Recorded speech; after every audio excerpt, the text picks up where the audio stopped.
on the whole, the Bible is not homophobic. Really? So if it says, if a man lies with mankind as he lies with womankind, it's an abomination in Leviticus 18, and then again in Leviticus 20, that is not suggesting that homosexuality or homosexual acts are immoral? No, that's cherry picking a single verse out of a book of 1,000 words or 1,000,000 words. Let's just assume I cherry picked it.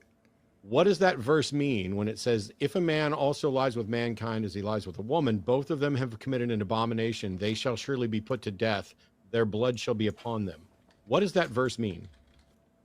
Yeah, so that's actually Old Testament law. You understand I know, that, right? I know where it is. I asked what it meant. Yeah, so the Old Testament might be homophobic.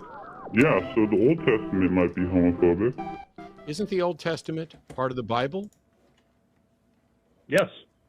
Isn't the Old Testament the Word of God? Yes.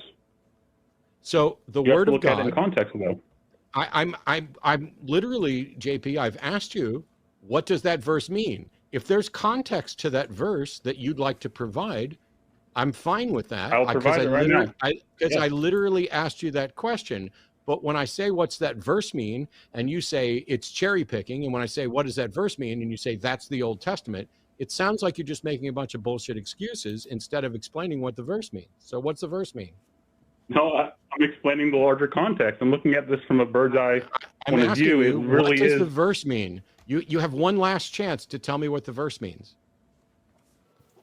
You, Matt. Go for yourself. I don't need to fuck myself, you bigot.